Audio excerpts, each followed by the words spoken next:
it going? Good to see you guys. What's up, Will Paul? What's up, Will Paul? Oh, I try not to be online. Like no time has passed. Yeah.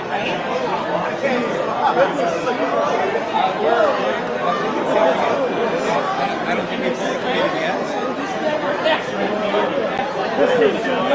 Have you seen Anna Langenbach or Jason?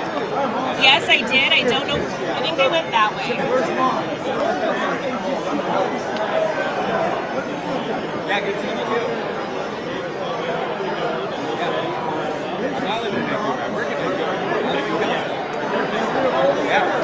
Yeah, my kids both graduated from Kelso. Yeah, the younger just graduated last year. So yeah, Kelso through and through. Mary, my wife, is the head coach of the Kelso girls tennis team. So yeah, we're still, that's our new that's our athletic director, just not with you right there. So yeah, we're here all the time. We're mostly on the tennis courts. Hey, nothing wrong with that. Unless you feel like you didn't get their attention. Go right ahead. She's wearing a cowboy hat. Gentlemen, Yes. Okay. 3 minutes to start. Can we sit in the very front? Definitely.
They just moved up there. Yeah.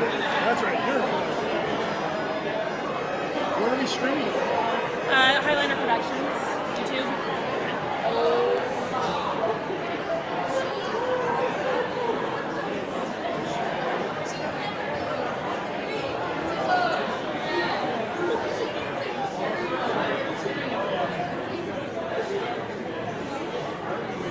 So are your girls wrestling one today? I haven't confirmed it, but Rick said he got messages. 17 of the girls are advanced this thing. Okay, because the team I thought they won. They should. They were the best team. Really, they're ranked second to Peninsula. So it's not going to be a dual match out there. Yeah. Are you going? You know, maybe. I don't know. I mean, it's not the type of event that you can really show up for. And all you do is watch it. There's like 400 hats going at the same time. No, it's chaotic. I love it. Crazy chaos. But you don't know how to root for your team because they're everywhere. You know, a sporting event where you're like, hey, it's halftime. You know, your team's doing well.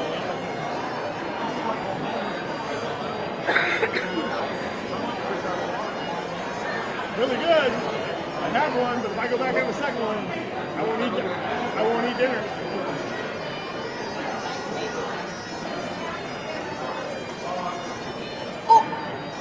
Just kidding. Could happen. All right, 5 o'clock. Bring the cheerleaders in. Yep. I'm gonna hang out back here.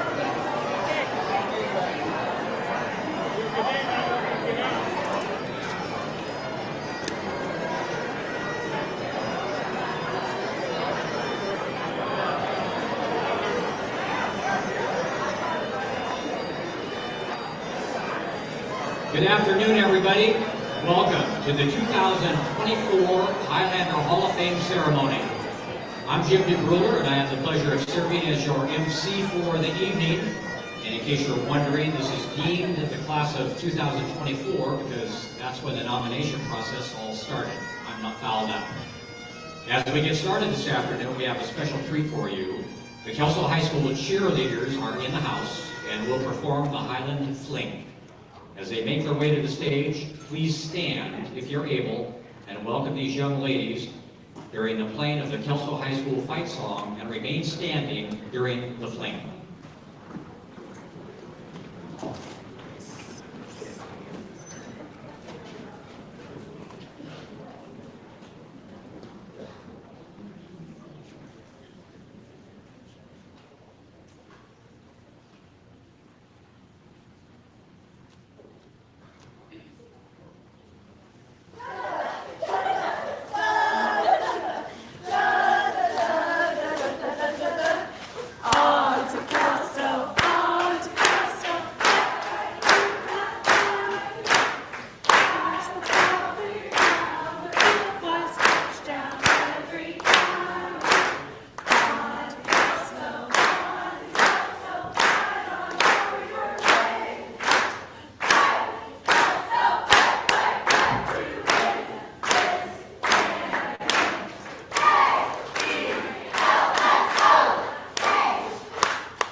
there a cheer squad in America that does a better job with the routine? I don't think so. Thank you very much, ladies.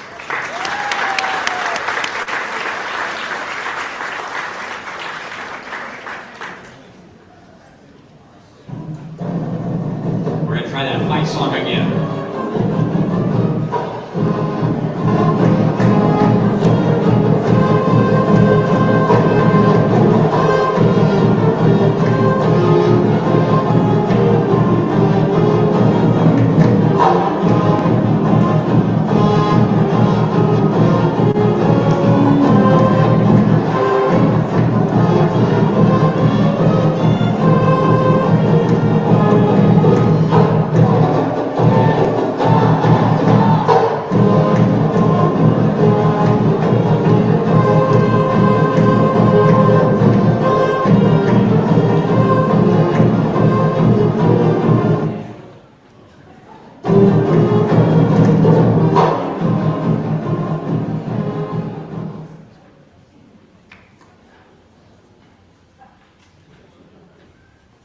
I guess that's it.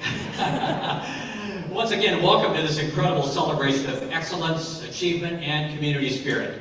Tonight, we honor the legends who have shaped Kelso's rich legacy of success in academics, athletics, and community service. These individuals and teams embody the very best of Highlander tradition, and it is a privilege to recognize their extraordinary contributions. Before we get too far into the program, we need to give some thanks.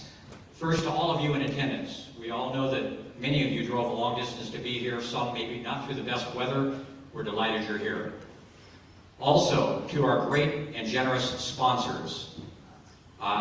They have stepped forward in such great fashion to help make this event possible. And also, and if you would, please take a look at the last page of the program for a list of those sponsors. And finally, thanks to the Hall of Fame Committee for all of their work putting this event together. These people have been working on tonight's program for the better part of 2 years. As recently as this week, they were still fretting over the small details, wanting to make sure that they had a great event planned for you.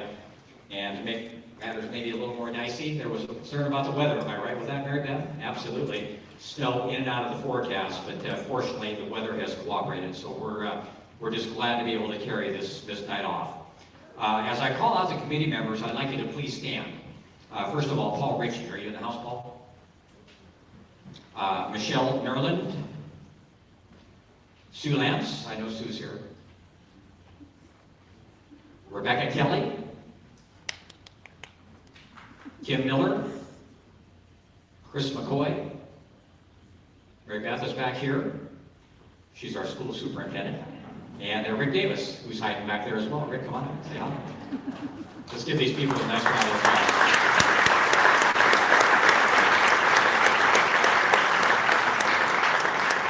Tonight we celebrate the achievements of those who have left a lasting impact on Kelso's legacy. Our three groups include 1996 inductees, legacy inductees, and the 2024 inductees. First, our 1996 inductees, 43 individuals and businesses and organizations, trailblazers whose contributions set the standard for excellence and inspired generations. Their achievements remain the foundation of our proud traditions. Again, please refer to the program for the names of these people, businesses, and organizations. We also honor the 16 legacy inductees, individuals whose influence shaped Kelso's history in way and you inspire. Sorry about the technical difficulties. Their dedication and commitment remind us that legends aren't born, they're made in Kelso. These 16 individuals are being inducted based on their state or national Hall of Fame status. And finally, we proudly introduce our 10 2024 inductees whose accomplishments in academics, athletics, and service embody the Highlander spirit. Their hard work and perseverance have earned them a place among Kelso's finest. Congratulations to all of our honorees. Your legacy will continue to inspire generations to come. Let's celebrate the past, present, and future of Kelso excellence. To officially kick off the induction part of the ceremony this evening, please welcome Rick Davis, who represents the Kelso Public Schools Foundation.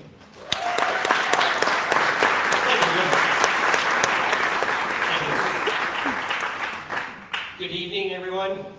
I'm honored to welcome you to this special event as we celebrate excellence, dedication, and an incredible legacy of Highlander Nation. As the director of the Kelso Public Schools Foundation, and on behalf of our board of directors, I am proud to share with you that since our founding in 1992, our donors have helped us award over $2.3 million in scholarships to Kelso students in pursuing their dreams.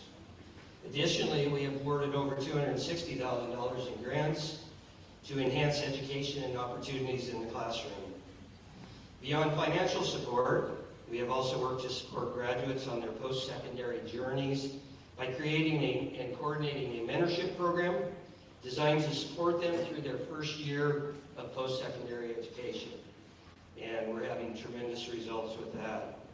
And now, in partnership with the Kelso School District, McCoy Ventures, and our legendary sponsors in the community, we are thrilled to recognize and honor Kelso's finest in this year's inaugural 2024 Highlander Hall of Fame. Tonight, we celebrate those who have left a lasting impact on Kelso and beyond. Their achievements have inspired us. Their stories remind us of the strength, spirit, and excellence that define what it means to be a Highlander. Congratulations to this year's inductees, and thank you all for being here to honor their legacy. We are Kelso. Thank you.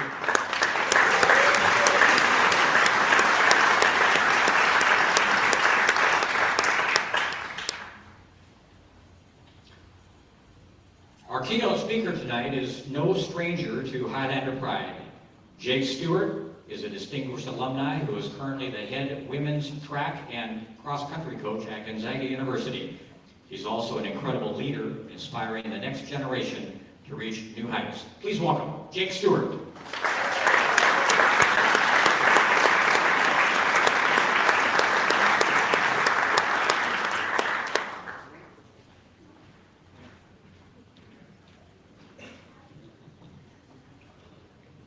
Hello, everyone.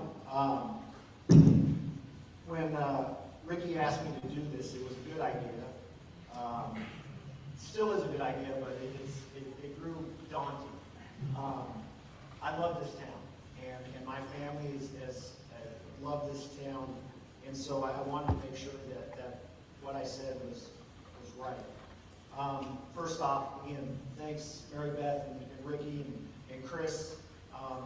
Putting this together in the amount of time that you guys did and bringing people along, and the board of trustees, the donors, it's really remarkable. It just speaks to this town, this community, and how much we needed to finally get something like this off the ground. So thank you guys for involving us.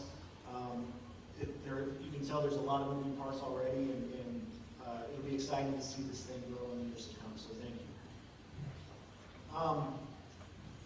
I grew up in a house that had big windows in the living room, and every day of my life, every day that I lived and I was under that roof, I saw Kelso High School. Every day, and it was something that I just grew to be very proud of. The love in this room right now, the positivity about this community is something that I take with me everywhere. Seeing Kelso, seeing a lot of the people in this room compete, classmates, seeing them coach is something that I think we all can appreciate. We're a community of people that are close, a lot of lifers in here, a lot of people who understand what it means to be from this community, and I think that's what makes us unique. We are on an island. You know, we are in an area where it's us. We're not a suburb. We're Kelso. And I think the way we compete and the people that we produce and the pride that we have in doing those things is very unique. In my job, I've been fortunate to see a lot of high schools, go into a lot of towns, and there's nothing like it. We are our own identity. And I'm proud of that. I hope that the people that are inducted understand what that pride means. Being from Kelso, I think we can all, we learn how to scrap. You know, there's a surliness about us, a pride about us. We learn to do more with less than a lot of people really understand. You know, that's academically, athletically, in the arts. The people that we've produced that have come out of this high school, this community is astounding. You know, when I think about this class, and the people that are going in, it's an honor, but we have so many more to recognize, and that's an awesome opportunity. We have pro baseball players, pro football players, Pac-12 athletes, Big 12 athletes. I mean, the list can go on and on. And to have that opportunity to finally recognize them and bring them into the fray and make sure that the kids walking around the hallways of this place know what decades of history this really awesome opportunity. And the last thing I'll say, and I want to make sure that, you know, we've all probably been impacted by people in this community positively. You know, what this program is about is providing opportunity for Kelso kids. You know, with the way it's set up, with the donation process that we have, it provides an opportunity for Kelso kids to move on and kind of explore what's out there. It gives them a chance to be more than maybe they thought they could. And if you're capable, I hope you see the goodness in that and are willing to help push this program forward. It's about providing opportunity. It's about looking out for Kelso kids. We've all had that, and we all appreciate that. And now we can do that for generations moving forward. This is a great night. I'm very thankful for the opportunity to say a few words and enjoy it and look around the room and really appreciate the positive, you know, the positive community that we're from and watch this move forward in the years to come. Thank you.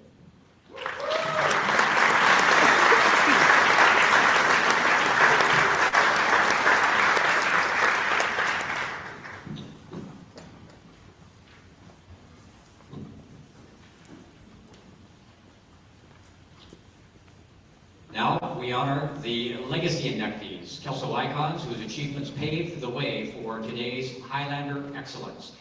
These individuals have left a profound mark on our community and beyond. We have 16 legacy inductees that have been recognized at the state and/or national level for their contributions to their specialized field. Each year, we will recognize 5 of the 16. But first, we'd like to celebrate the other 11 legacy inductees. These extraordinary individuals will be recognized in the coming years. For those that are able to attend this evening, please stand and be recognized. First, Jerry Austin, Monty Cummings, Rick Davis, I know you're here, Bob Friend, who's probably at the wrestling tournament today, Tom Hall, Pat Himes, Otto Kofler, Howard Maher, Jason Schmidt, Ed Walstead, and being recognized posthumously, Leroy Faley. Now let's go ahead and get to those 5 who are being inducted tonight. First, Ed Lalainen, and legendary Highlander football coach with 182 wins, state championships, and a founder of the youth football program. Please welcome to the stage to speak on Ed's behalf, Kelso football coach Steve Amaranth, and to accept the award, Ed's wife Bev and their son Ed Jr. Please come forward.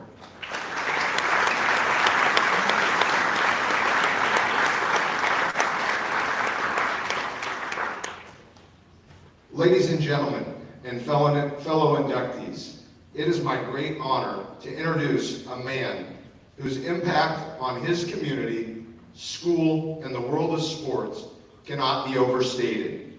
For over 3 decades, Ed Lalainen's dedication to coaching, mentoring, and shaping young lives has left a legacy that resonates far beyond the field. Ed's career began at Kelso High School, where he would go on to spend 34 years as a teacher and coach. His 25 years as the head football coach are nothing short of legendary, with an impressive 182, 69, and 1 record, a winning percentage of 72%. Under Coach's leadership, Kelso's football program reached incredible heights, culminating with the pinnacle when they won the state title in 1983. His peers recognized his excellence with multiple honors, including being named the Washington State Interscholastic Boys Coach of the Year and Associated Press State Football Coach of the Year in '84 for the '83 season. In addition, Ed led his teams to 2 state semifinals, 8 state quarterfinals, and 9 league titles, while earning League Coach of the Year 8 times. In 2013, the stadium was named after Coach Lalainen. But Ed's contributions went far beyond the gridiron. For 17 years, he served as an assistant wrestling coach and had a brief stint as the head baseball coach, as well as his role as an assistant for 8 years.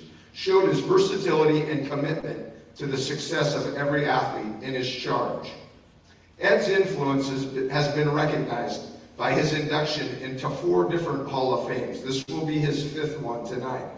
The Ari Long High School, the Lower Columbia College, the Washington State Football Coaches Association, and the Washington State Interscholastic Activities Association as a contributor. In 2009, he was named to the Lower Columbia Area All-Century team as a coach, a fitting tribute to a career that has shaped generations of athletes. In addition to his success on the field, Ed was a tireless advocate for coaches across the state as he was connected to the Washington State Coaches Association for 50 years. He served as a member of the executive board for 35 years, a rep to the WIAA executive board for 32 years, the president of the Washington State Coaches Association for 3 years, leaving a lasting mark in these roles. And let's not forget, as Jim previously mentioned, in '73, Coach founded the Kelso Youth Football Program, laying the groundwork for the next generation of Highlanders.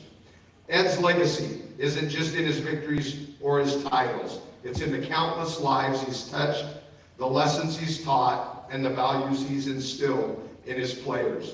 A true mentor, Coach is a man that has given everything to his athletes, his school, and his community. And none of this would have been possible without the support of his wonderful wife, Bev, who's been by his side for over 60 years, and their children, Susan and Dr. Ed Lalainen and his wife, Kristen, as well as their grandchildren, Quinn, Brady, and Jack. To Coach Ed, thank you for your decades of unwavering dedication, for being a beacon of excellence in coaching, and for the legacy you've created. This honor is so well deserved, and we are all better for having been a part of your journey. Congratulations, Coach Ed.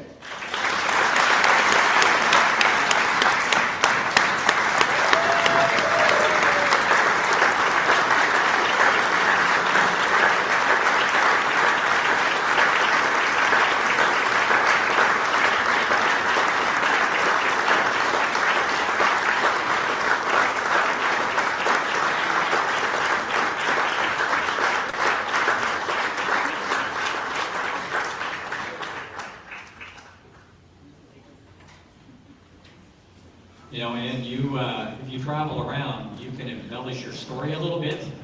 Just tell people that you were really the very first inductee into the Kelso Hall of Fame. Next up, Jerry Malala. Jerry, a 6-time NAIA champion Highlander who transformed Kelso swimming. Please welcome to the stage to speak on Jerry's behalf, Lori Metzger.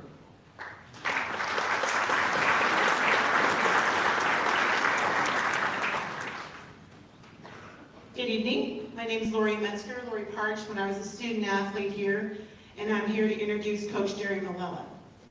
In 1970, Kelso opened the new high school on Allen Street, having a special bond to include a new indoor pool in the construction. The district needed someone to set up an aquatic program, teach lessons, coach the swim and dive teams.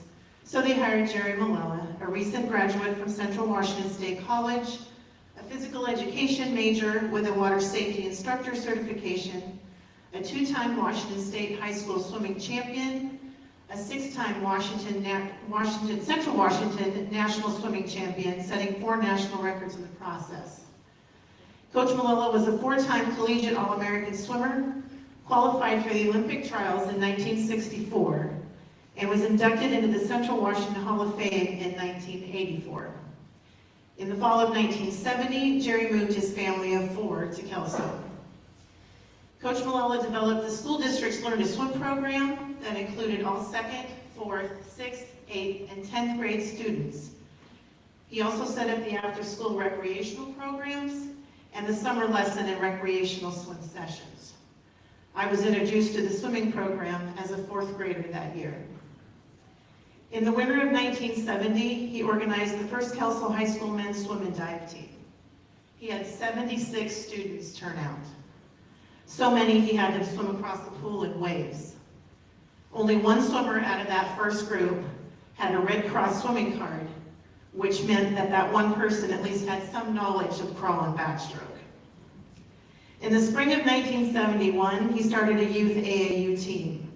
The name of that club started out as Kelso Swim Club, changed to Cowlitz County Aquatic Club, and finally to Greater Columbia Aquatic Club to include all the areas represented by the swimmers on the team. He coached that team for 16 years. He also added the women's high school swimming and diving team in the fall of 1971. The men and women's teams won numerous district championships, and he sent over 100 swimmers to the state meet.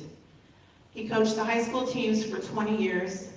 I was a varsity swimmer in 76, 77, and 78, having had the privilege to swim for him in high school and club. He was also president of the Washington State Swim Coaches Association. Two Kelso swimmers, Amy Thorpe and Tom Kelly, achieved times under his coaching that were recognized as high school All-Americans. Jerry Santoni and daughter Karen were 4-year letter winners and state qualifiers in swimming at Kelso. His granddaughter Aaliyah was a state champion in the 500 free, and his youngest daughter Emily is an age group swimmer on the Ellensburg community team. Jerry is known for his ability to have 2 or 3 meet lineups in his head as the meet progressed, giving him the uncanny ability to change entries on the fly, depending the direction of the score. Meets at Kelso are still run with the efficiency and accuracy that he modeled and insisted on. Kelso also has an annual varsity alumni swim meet that is now in its 53rd year of existence because of him.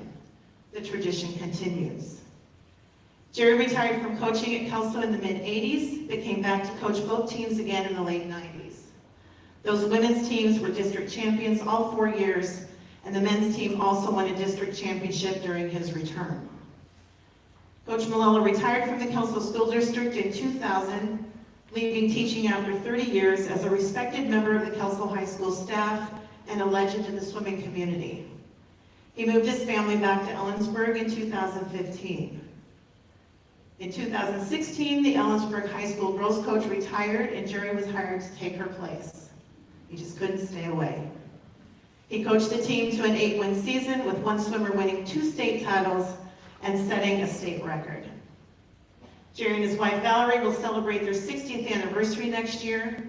They have spent most of their retired years traveling and have visited all 50 states, over 75 countries, and all 7 continents. I could go on talking about all the things Jerry did for the aquatic programs in our area, all he taught me, how important and special he is to all of his swimmers, but I'm sure I'm out of time. So I'm proud to have been given the honor of introducing my coach, my mentor, legend, now 2-time Hall of Famer, and forever and always my friend, Gerald P. Malala.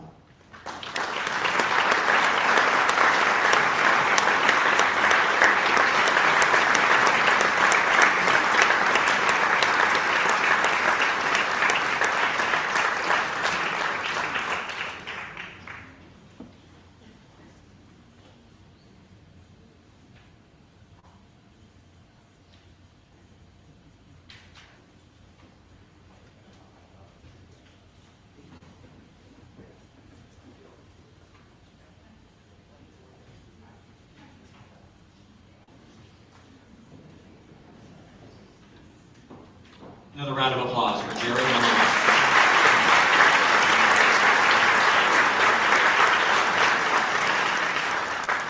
Next we have Mike McMahon.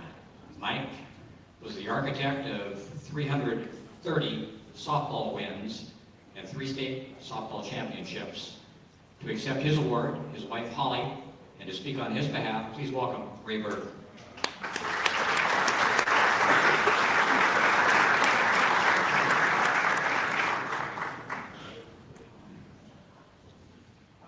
Thank you very much. I'm glad to be here tonight to help to speak on Mike McMahon. Mike was a 1968 graduate of Kelso High School. And when I first met Mike, he was teaching in Portland, of all places. We were teammates on a local softball team, and during the 1983 season, there was a math opening job at Huntington. So there was other teachers on the team, and we talked Mike into applying for the job and joining us in Kelso as teachers. He started the Kelso teaching career in September of 1983. When Mike first came, he coached football and basketball at Huntington. He worked as my assistant with the Kelso Girls High School basketball team for a few years. I needed an assistant, so I talked Mike into that too. So he's been talked into a couple things. Okay, he was hired as the head softball coach in 1993. He was the coach there, the head coach for 18 years. I was an assistant for 9 of those years. Lucky Mike. He had a career record of 330 wins, 93 losses, many league and district champions. His teams placed in the top 4 8 times at the state tournament. Mike coached teams won 3 state titles, 1998, 2010, and 2011. In 1998, we beat Kamiak in the championship game. In 1999, we were thinking may repeat. We drew Kamiak in the first game of the tournament that year and lost that game 1-0. I don't know how that bracket worked, but it did. Mike did a great job coaching, getting the girls refocused after that big disappointment and back to win the 3 games it took to win the 3rd place trophy. Kamiak, by the way, won the state title that year. In 2000, we finished 2nd at the state tournament. And that year there were 2 teams, Prairie and Kelso. And if you can believe, the whole thing was run, the league championship, the district championship, the state championship were the same 2 teams. Kelso won the league championship over Prairie in an 18-inning game and then beat Prairie in the district tournament in a game that went 13 innings. And Prairie won the big one. They won the state championship that year, 3-2. Mike finished 3rd at state in 1999, 2005, and 2011. Finished 4th in 2006. Mike coached several athletes that went on to play at the collegiate level. Some honors that Mike won during his career. First of all, he played baseball at Lower Columbia College. In 2020, Mike was inducted into the Lower Columbia Hall of Fame as a member of the 1970 baseball team that won the NWAC championship that year. Some of these local things they won: in 2006, he was the District 4 Coach of the Year. In 2009, he was the District 4 Coach of the Year. He was also the Daily News Coach of the Year. In 2009, he was inducted into the Washington State Softball Coaches Association Hall of Fame. In 2010, the National Federation of High School Coaches Association named Mike the Sectional Coach of the Year. In 2011, he was the District Coach of the Year. In March of 2024, the Kelso School District changed the name of the Kelso softball field to McMahon Field at Lassie Beach. This is an honor that Mike cherished deeply. Now I have a little statement from Mike to his gratitude for tonight's program. Mike is thankful for all the wonderful Kelso student athletes he was fortunate enough to coach, for his phenomenal assistant coaches, the athletic directors he worked with, and for all the support he received throughout the years from the Kelso community and the Kelso district. Mike loved teaching, he loved coaching, but mostly he loves Kelso. So congratulations, Mike, you did a great job.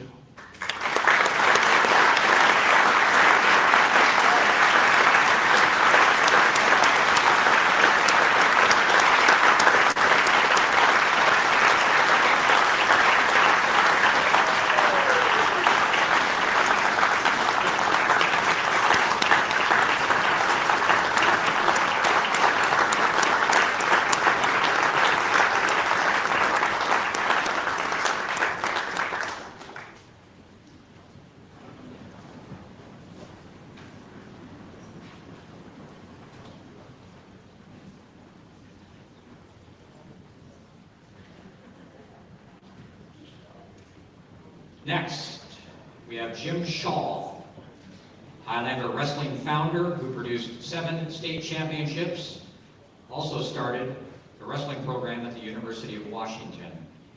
Here to receive the award on Jim's behalf is Bob Friend, Kelso High School wrestling coach. And here to speak on Jim's behalf, please welcome Pat King.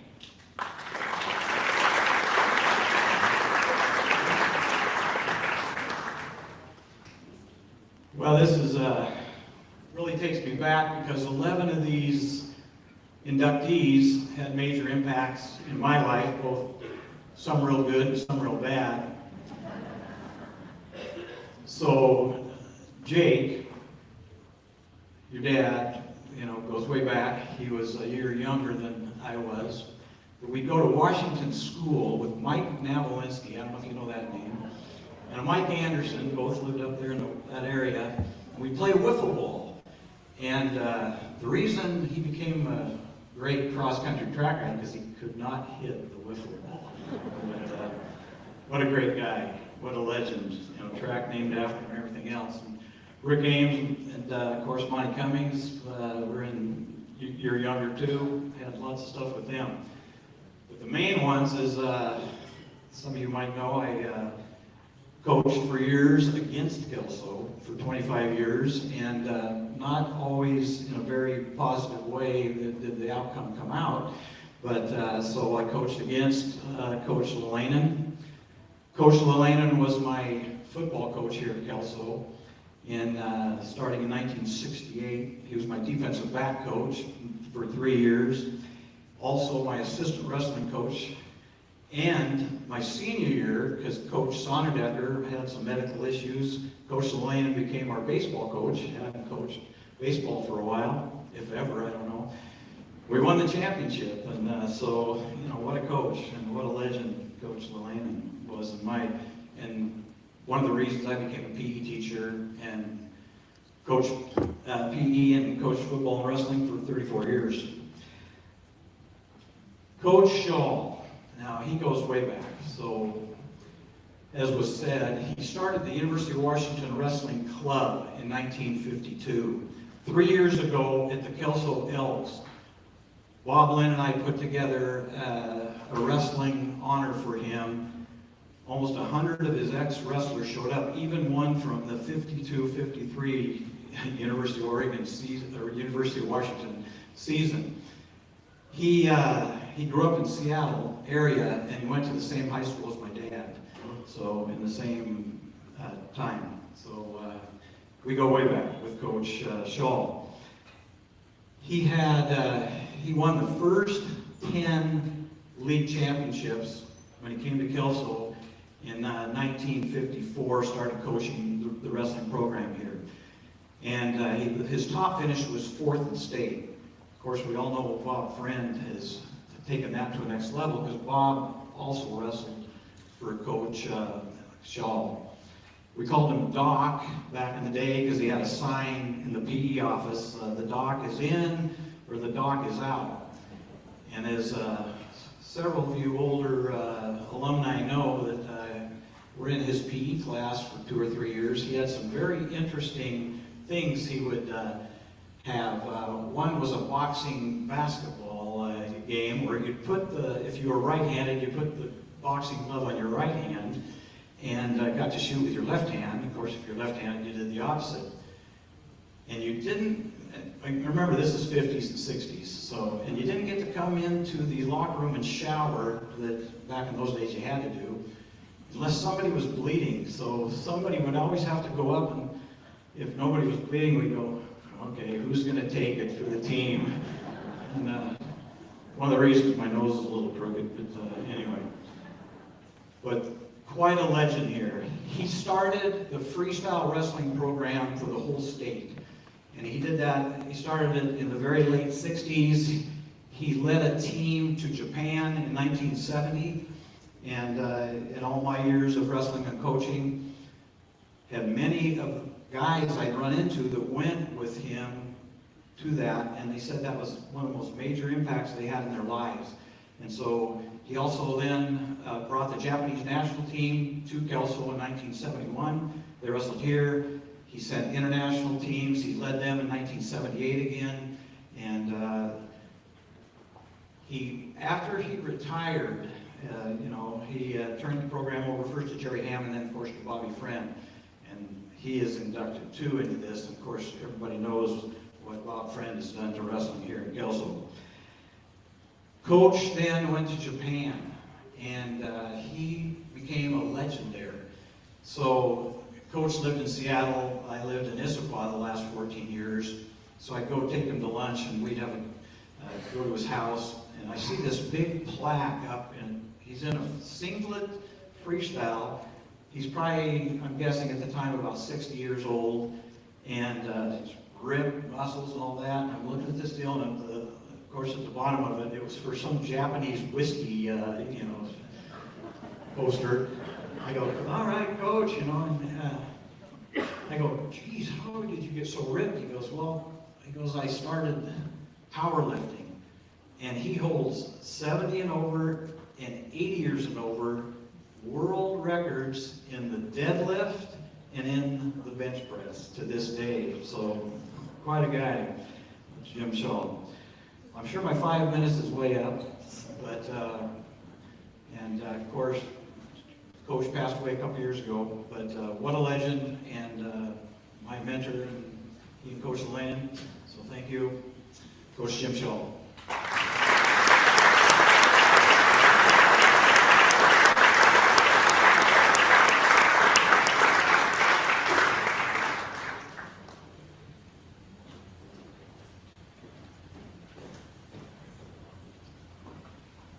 Number 5 on the list of legacy inductees, Joe Stewart, Highlander cross-country and track and field icon with 339 wins, who launched 57 collegiate careers. Here to accept his award, his son Jake Stewart, and here to speak on his behalf, his widow Pam Stewart.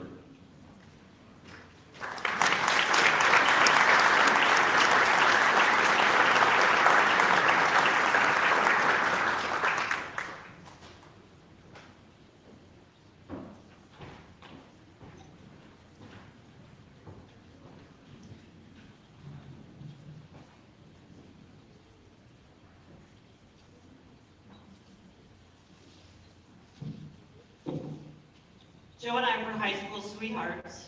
We were together 49 years when he passed away. But to know Joe, he was indoctrinated in the Kelso culture at a young age. When Joe was a little boy, he lived right next door to Kelso High School. He wandered the halls at will, and he became a legend among the students there. His older siblings were going to school there, but he made himself very comfortable.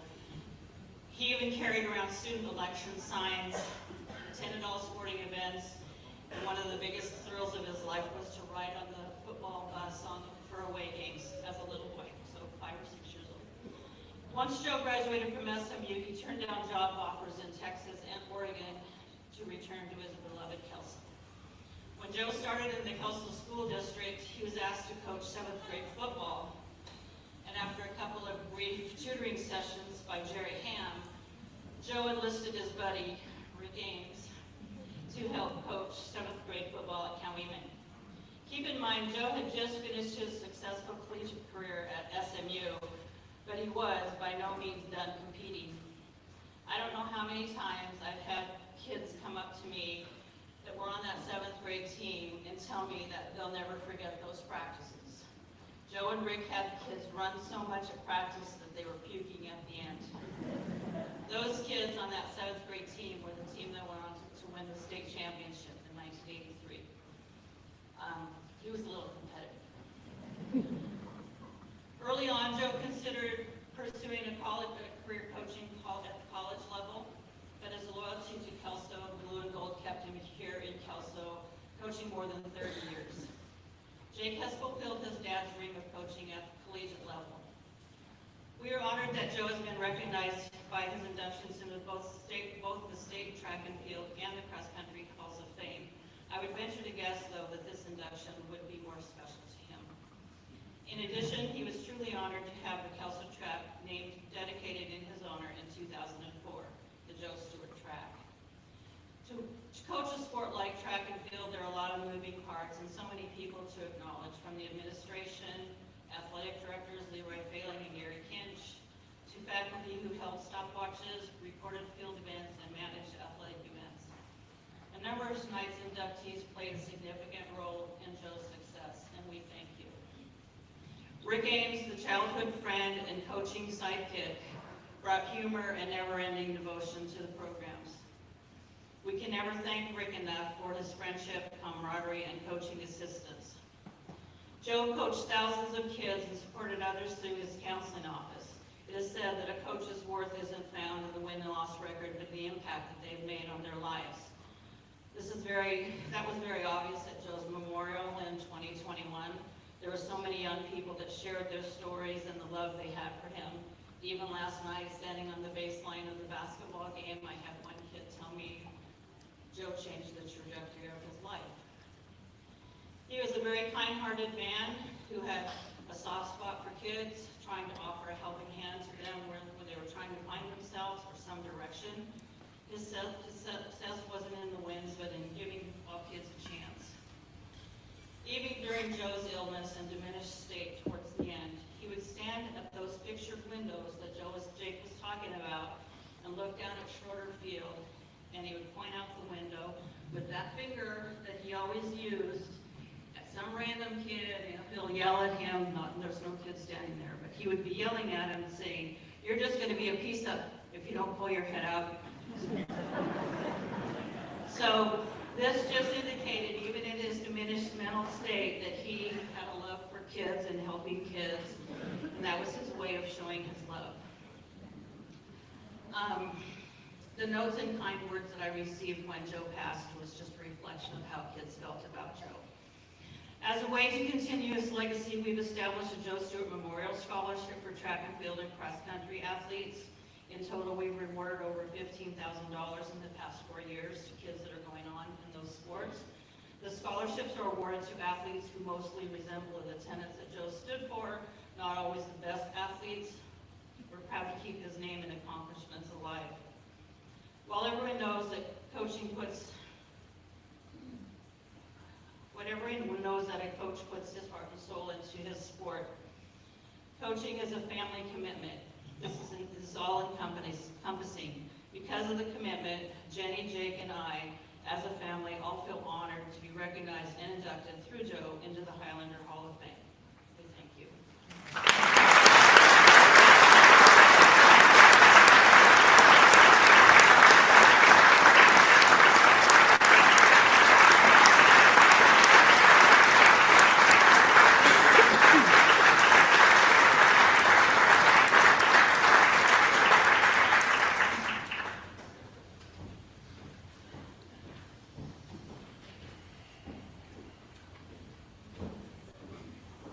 Next are the 2024 inductees, which make up 5 categories. First is academics. The criteria: you had to be a Kelso High School graduate.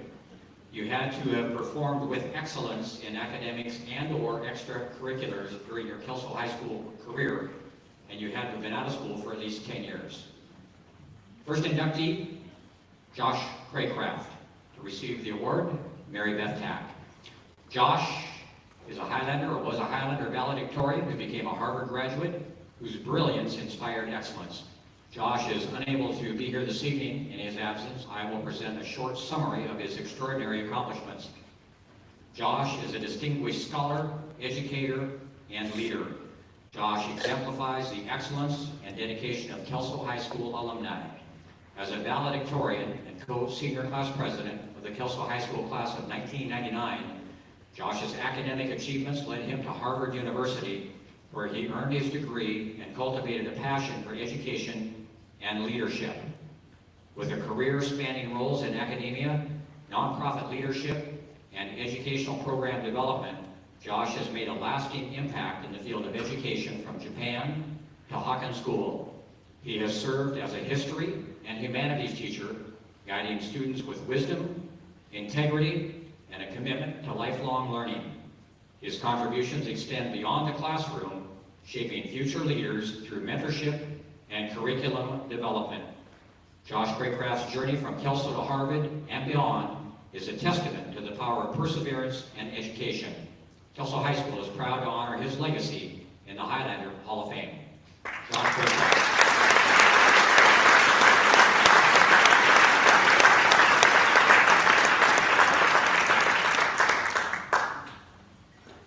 Next, we have Darcy Wishart. I think Darcy was at the basketball game last night, right? Darcy, a visionary librarian who transformed Huntington's library into a modern learning hub, preparing students for high school success. Here to accept the award on her behalf, Zoe Dieter.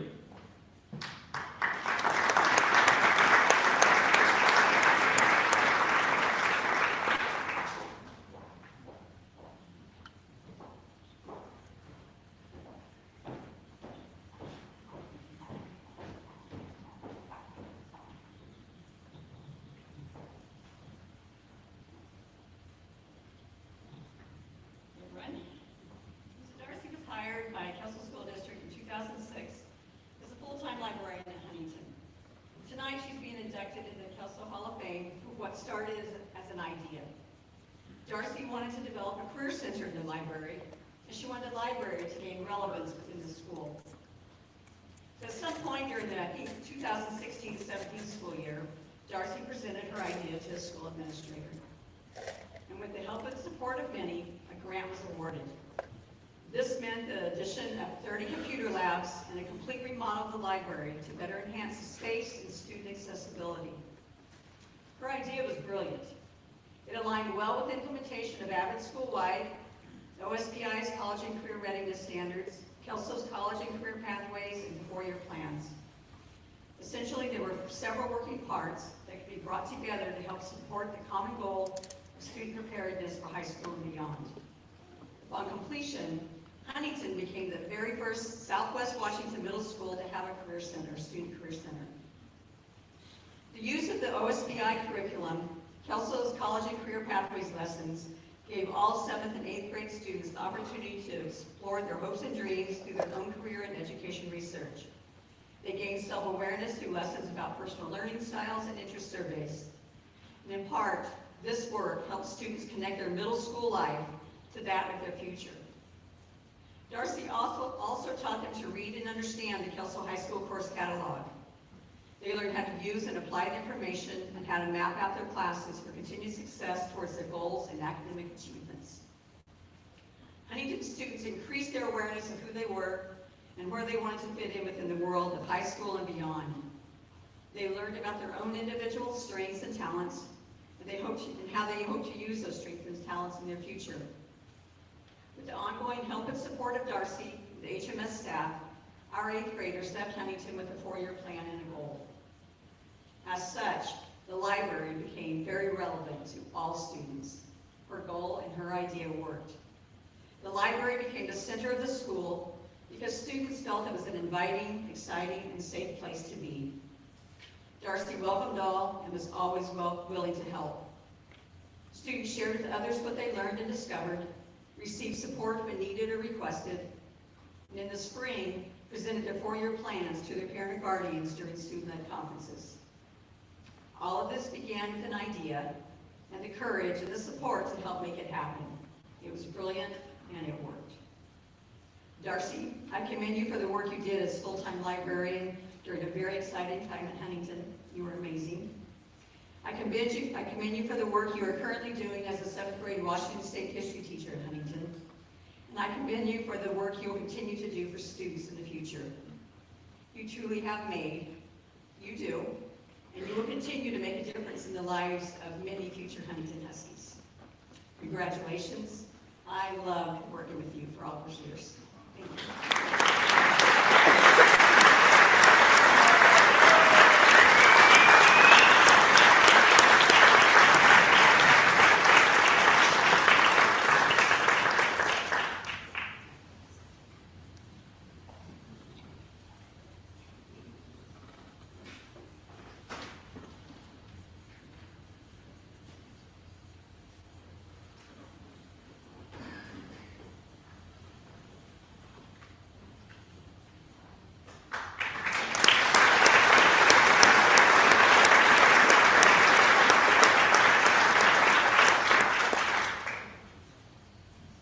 Next category, athletics. Criteria: must be a Kelso High School graduate, performed with excellence in high school sports and/or performed with excellence in post-graduation, and must be out of school for at least 10 years. Our first inductee in that category, Michelle Meary. Michelle, a Highlander javelin competitor, a Division II All-American champion, and volleyball coach who brought Kelso its first state trophy. And next, head track coach, boys and girls at Kelso High School. Please welcome to the stage Michelle Meary, and speaking on her behalf, our principal here at the school, Lacey DeWert.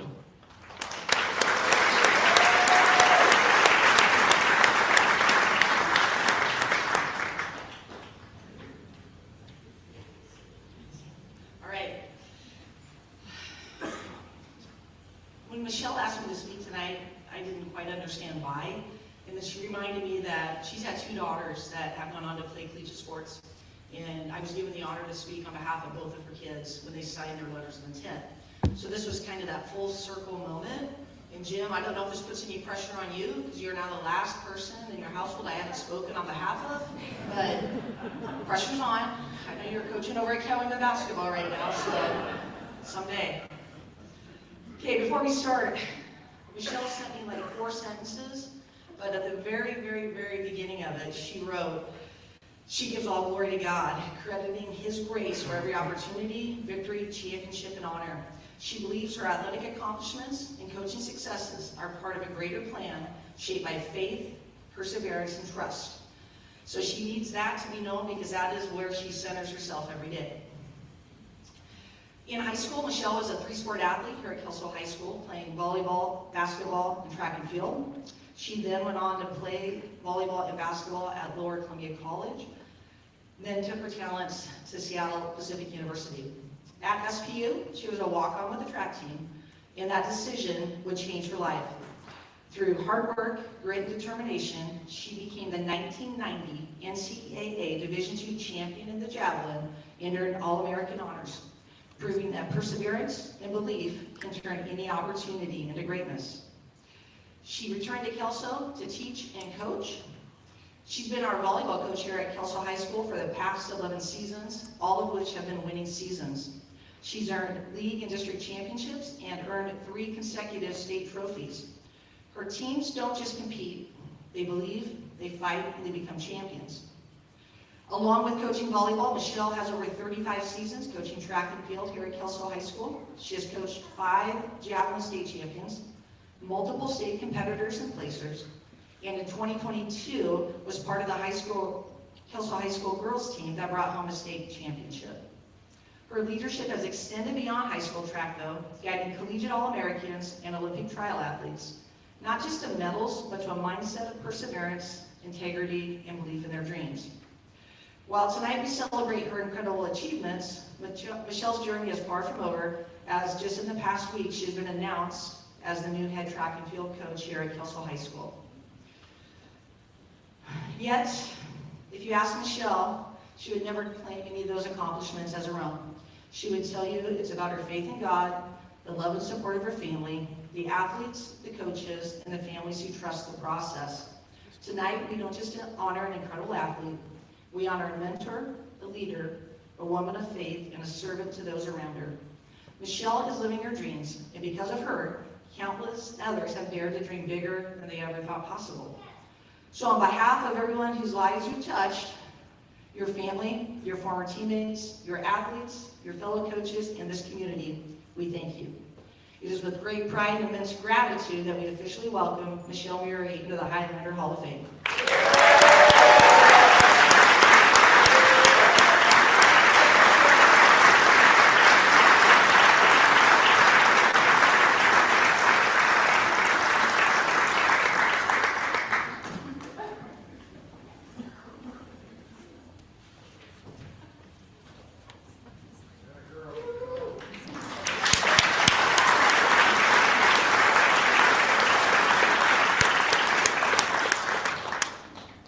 Next we have Kiana Davis, a 3-time Highlander track record holder and a 2-time Olympic trials competitor. Kiana, please step forward and speak on your behalf. Joe Kreider.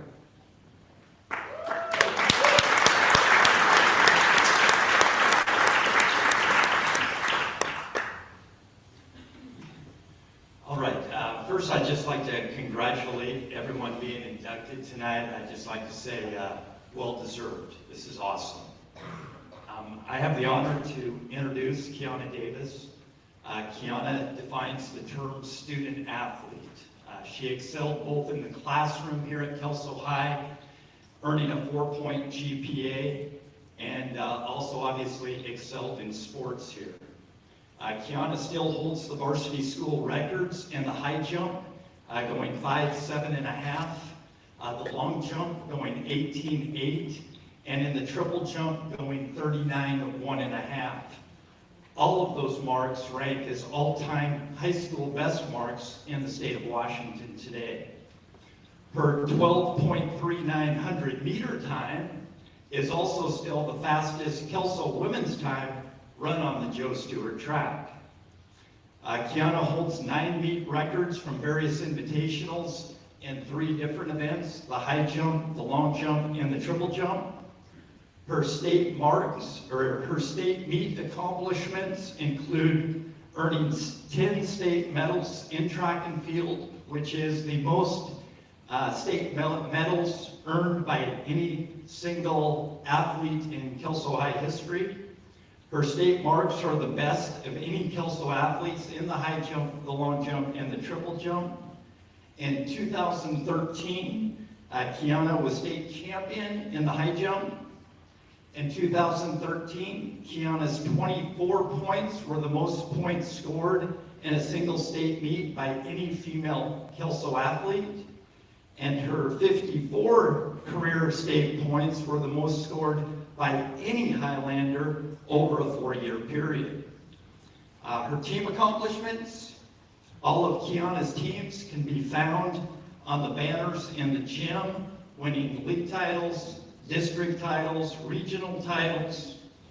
Her teams finished 3 times in the top 20 at state.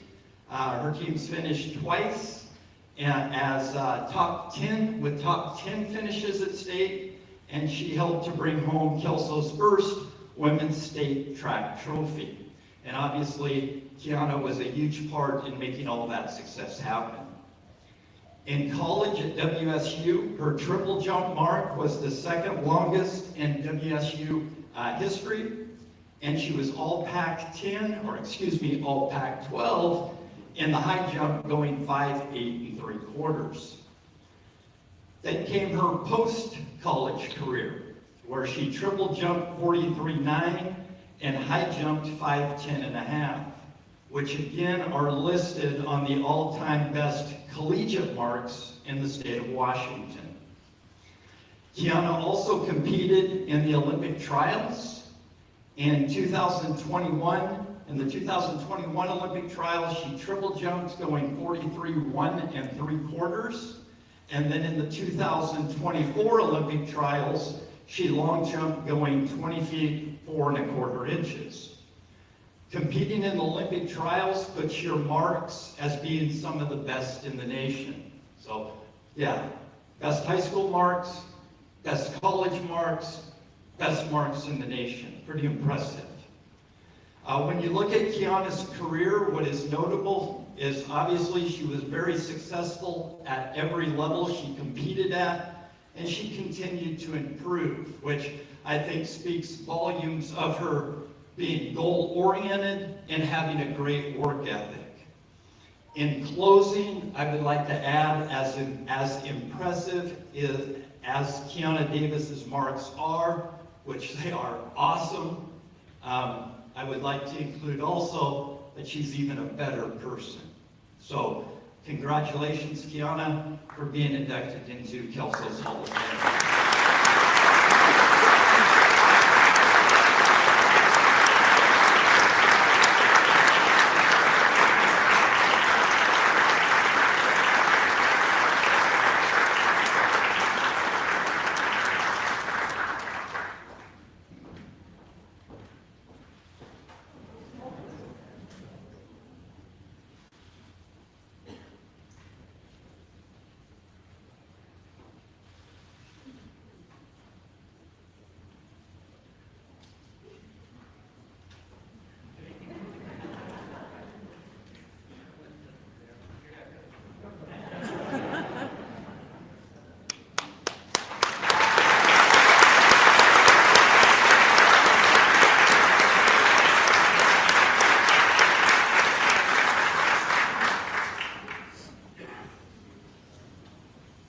category, Distinguished Alumni Criteria. Must be a Kelso High School graduate who has distinguished themselves in an exceptional manner that positively reflects the values and beliefs of Kelso High School. Must have been graduated at least 10 years or more, and the categories would include arts and entertainment, community, business and industry, government, education, law enforcement, healthcare, so on and so forth.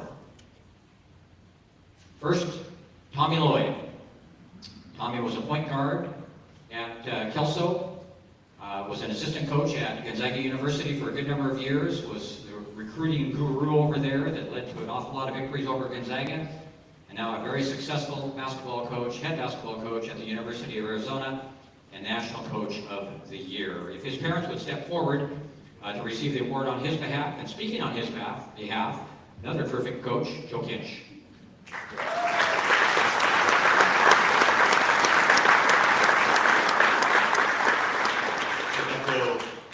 Joe Kreider and the people that have spoken before me, thank you to the Board of Trustees for this fine event. Congratulations to all of you that have gone in the initial Kelso Hall of Fame. It's been a long time coming, and there will be plenty more people to celebrate. So congratulations to all of those who have gone in. I have the pleasure of representing the Lloyd family here and speaking on behalf of Tommy. Tommy is a little busy tonight as they get ready to go 11-1 in the Big 12. So knowing Tommy, yeah, absolutely. Knowing Tommy as long as I've known him, it's an honor to speak on his behalf. Tommy started his playing career, obviously, at Kelso High School. Tremendous career there. He followed Coach Reinland, who coached here, to Walla Walla Community College, where Tommy had a decorated 2-year career there. Transferred to Northern Colorado, where he met his wife, Chanel.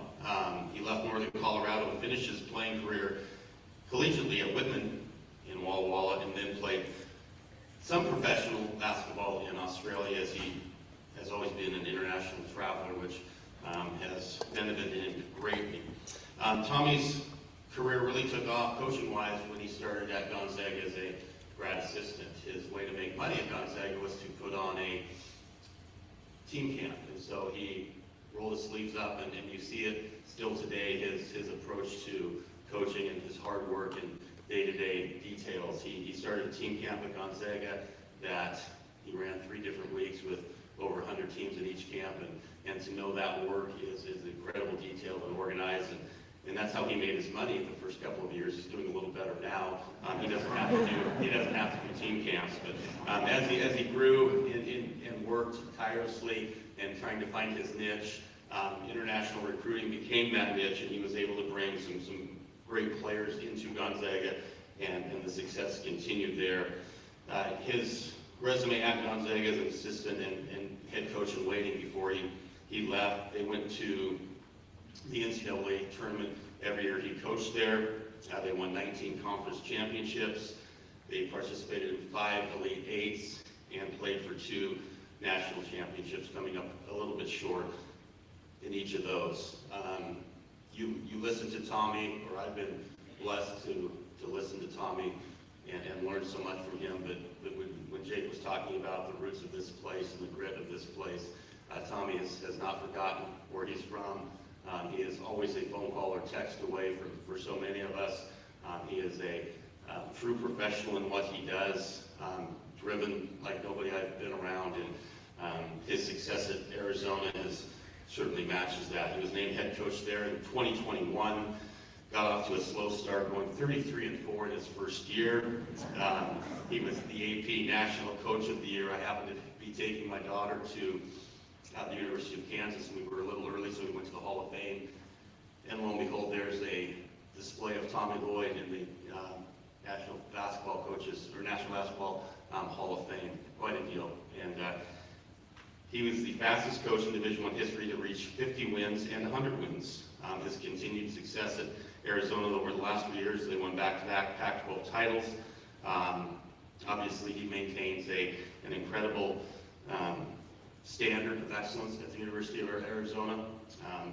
They are, like I said, they're currently 10-1 in a new conference, in the Big 12 Conference, which is as challenging of a conference as you can be in college basketball. But again, if you listen to and watch him work, it is by no surprise of his hard work and attention to detail. He's a very driven person, certainly known in in that arena as being able to develop players and coach and teach offense, which he was always prolific at, even in high school. A true leader, mentor, visionary. Obviously, Arizona is very fortunate to have him, and we are very fortunate to be able to call him one of our own. So congratulations to the Lloyd family and Tommy Lloyd for entering the Hall of Fame.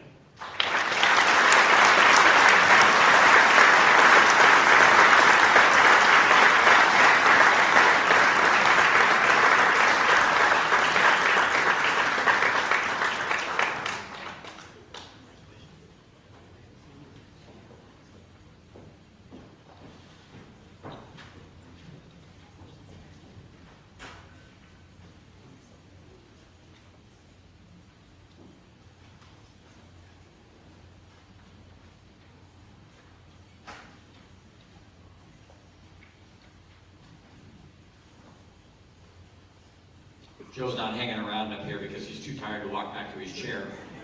He gets to do this again. Next athlete, Jake Stewart. Jake is a Highlander and a Division I distance running leader and current head women's coach for cross country and track at Powerhouse Gonzaga University. If Jake could make his way back up here, and again, Joe, if you could come back out. Joe is here to accept or present Jake Stewart.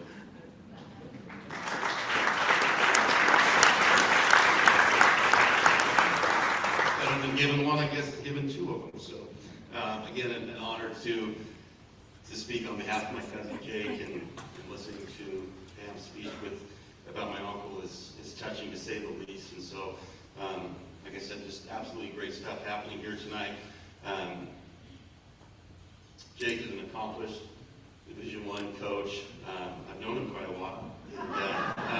And, we've grown up together, and we're certainly great friends, so truly an honor. So Jake had an accomplished high school career as well.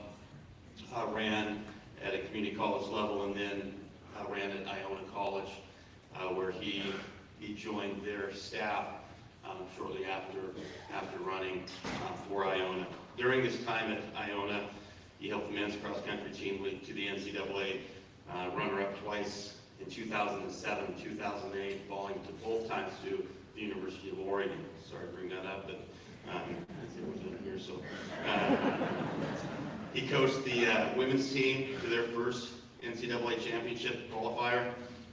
His men's team was also the Division I All-Academic Team honors in 2006, 2007. Jake used that momentum leaving Iona to go to Lamar University in beautiful Beaumont, Texas. I have not been to Beaumont, but the way Jake describes it, no one should go to Beaumont unless you have to go to Beaumont. So, living in Beaumont, though, and knowing he probably had to make quick work and be great, of course, Jake was exactly that. Back-to-back Southland Conference titles in 2009 and 2010. He was also named Southland Conference Coach of the Year in those years. He developed athletes that competed at the NCAA championships, something that if you watch Jake's teams, and as long as he's at places, pretty soon they get better and better, and you will see that now at Gonzaga. Despite the beautiful surroundings of Beaumont, Texas, Jake decided it was time to move on, and he took the job at the University of Purdue in 2011. He led the men's cross-country team there to its best finish since 2008, and recruited the first All-American in Purdue's history. Jake was only at Purdue for 1 year, and then left for the University of Illinois, another Big Ten school, where he was named the head men's cross-country coach and assistant track coach from 2012 to 2018. Jake's credited with revitalizing the program, leading Illinois to its first NCAA championship appearance since 1986. He did that in the year 2016. They finished 23rd at the NCAA championships. He was also named the Midwest Region Cross-Country Coach of the Year in 2016. He developed multiple Big Ten individual champions and All-Americans, which led him to Gonzaga, which I think Jake would also agree the help of Tommy Lloyd in that transition was very impactful. So we talk about Kelso community and working for one another. Tommy was pivotal, I think, in getting Jake to Gonzaga. And so while at Gonzaga, Jake was,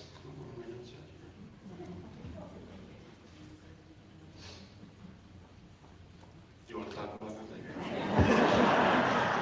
I will speak the most recent. Jake was able to qualify his team for the 2024 national meet.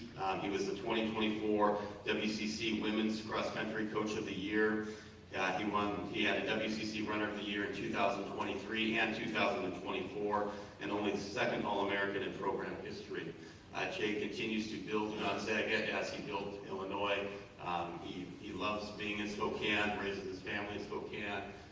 He has again, another one that has a tremendous work ethic. I've appreciated the advice as we visit on the phone, trying to tap into the potential of athletes, and nobody does it better than Jake. Jake had a great mentor with his dad, obviously, and Jake has taken that momentum and ran with it, and is a highly successful coach at the collegiate level. So, Jake, congratulations for entering our Kelso High School Hall of Fame.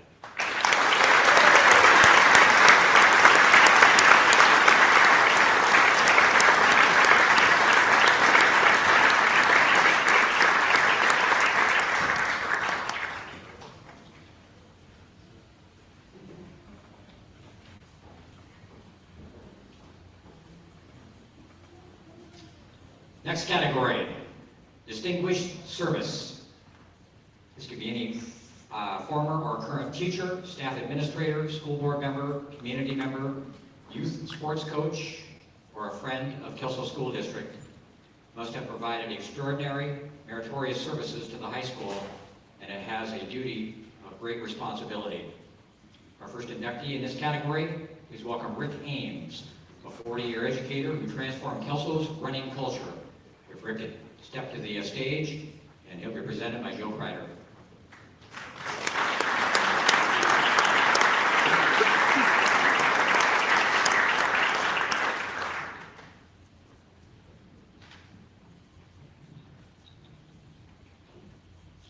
I have the honor to introduce Rick Ames. Coach Ames is being inducted into the Kelso Hall of Fame for distinguished service. Maybe. Oh, there we go. Coach Ames taught the Kelso School District for 40 years and coached in it for 42 years. He taught 2 years up at Butler Acres and 38 years at Cowayman. During that time, he positively impacted kids in the Kelso School District, making connections with kids, which made them feel valued, recognizing effort, which led to success, and motivated student athletes by creating a positive environment. During those 42 years, he coached football at Cowayman, track and field at Cowayman and Huntington, and was a big part of making the Kelso cross country and the Kelso track and field program one of the best programs in the state of Washington. The teams he coached definitely dominated, and the athletes he worked with excelled. You know, a lot of jobs have a whistle. There's a starting time and there's an ending time. But for Coach, the only whistle was on a lanyard. He was always on the clock. You know, school during the day, practice after school, late night meets, weekend practices, invitationals, districts, state meets. The off-season didn't exist, as it involved helping kids to achieve future goals. And former students and athletes still drop by and are excited to visit. Distinguished service for sure. Coach is retired, which only means he does not draw a paycheck from the Kelso School District.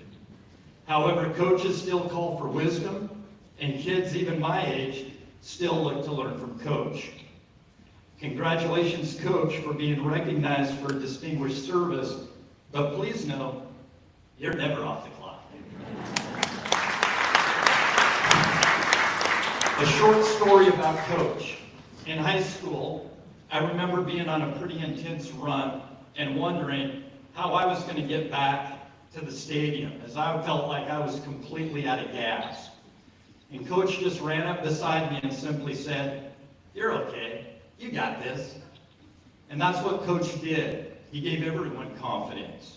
He gave kids confidence athletically. He gave students confidence in the classroom. And he helped us believe in ourselves, which brought out the best in us. So, Coach, no, you're more than okay. And you got this. Congratulations for being inducted into the Kelso Hall of Fame.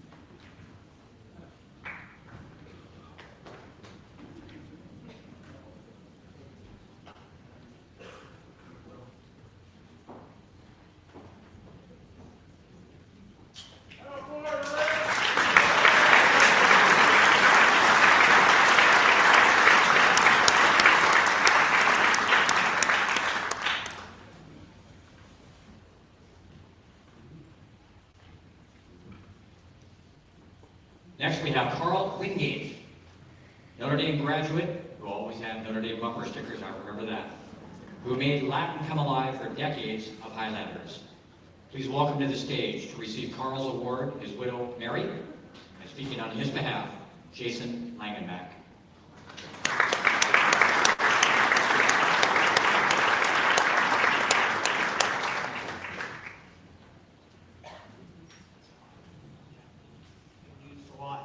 Tonight. I just can't believe this. We're just scratching the surface, but there's been some pretty good stuff. I've learned a lot tonight already. And I hope you have as well. I'm sure you have.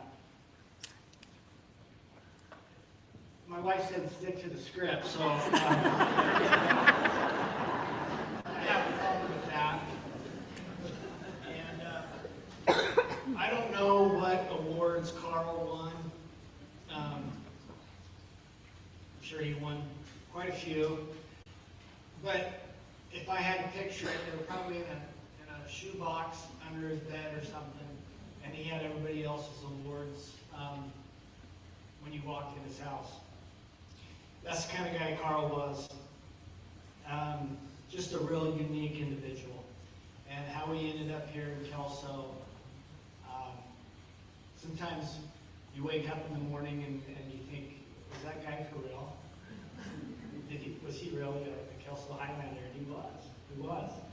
You know, I still get little visions of him walking the lake, feeding the pigeons, you know, in autumn, rainy day. And there's just something mystical and loving about the guy. My name's Jason Langenbach, though, and I'm a 95 graduate of Kelso High School. I took Latin for 3 years from Carl Wingate. And Mary, who's back there,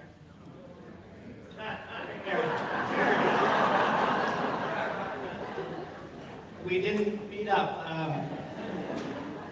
asked me to accept this award of distinguished service for Carl. Carl taught Latin for 32 years with such beauty. Well, I just want to say, I don't think Carl would have done what he could have done without Mary. You were his better half. So, thank you, Mary.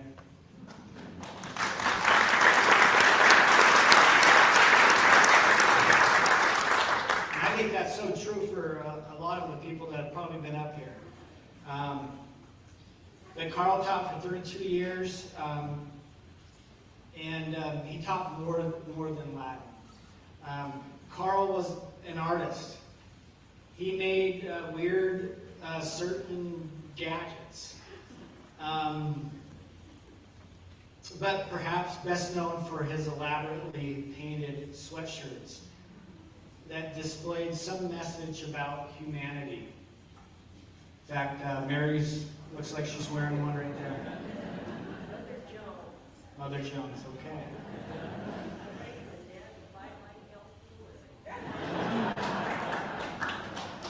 So he would get these sweatshirts at the Goodwill, and then he would spend countless hours doing what he liked to do and create. He was a philosopher. He had that Datsun truck that he drove for decades. It was covered with bumper stickers. And it just made you stop and think about life for a while.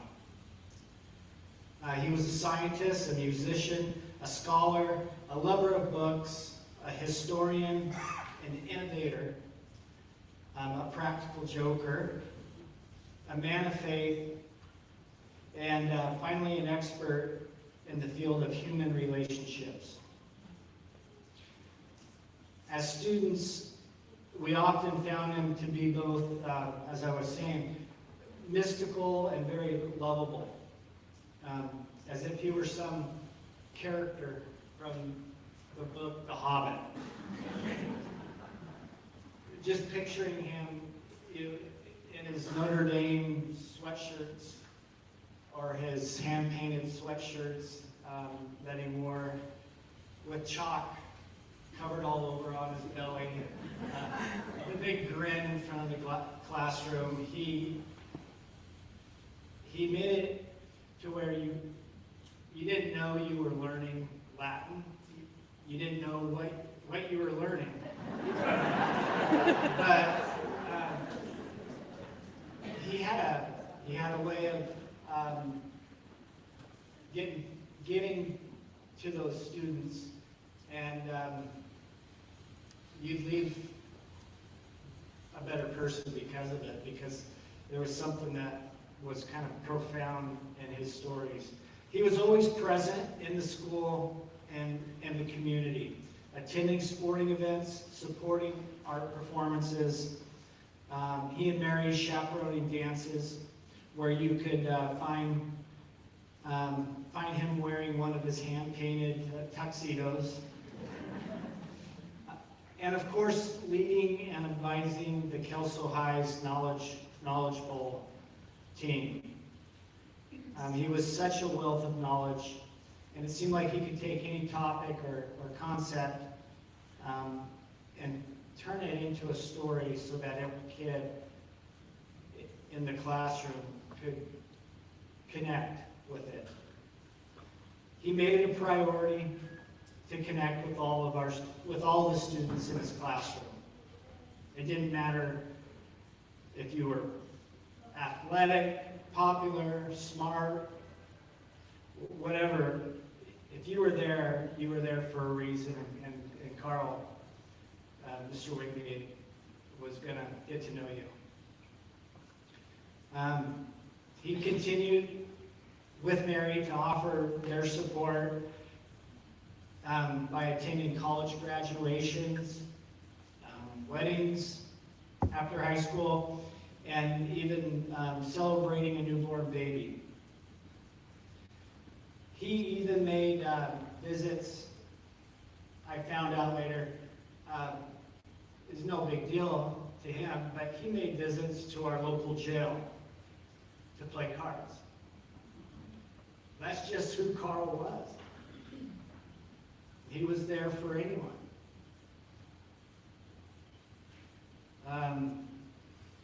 Carl passed away 15 years ago, 13. And I know that he saw a gift in everyone. And for that, we are ever grateful. I just want to say thank you to the Highlander Hall of Fame and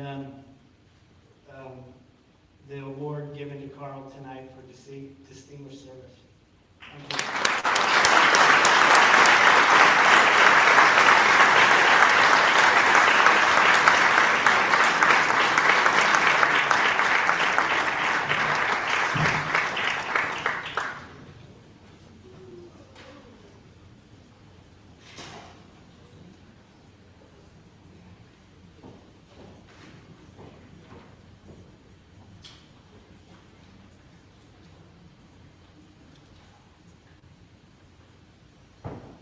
Next category, distinguished teams. Criteria. Must have been a Kelso High School team, I guess that makes sense, right? The group or a collective effort also qualifies must have performed with excellence relative to peer groups during Kelso High School years and must be out of high school for at least 10 years. The inductees, 1995 baseball team. Head coach that year, Tom Adams. Tom, please come up and speak on their behalf. And any other players that were on that ball club, please come up and join your coach.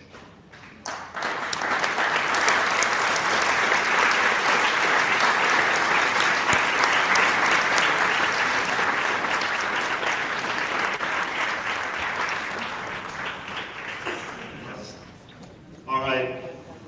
This is such an honor, and just the number of guys that came back just for this ceremony, traveling from Arizona, Florida, all the way back just for this weekend. We have our two assistant coaches are joining us too, Kent Martin and Eric Boswell. That 95 team obviously was a pretty close group. It wasn't easy. I think the thing I'm most proud about in this group is they were not just the state baseball champions, they were the academic state baseball champions.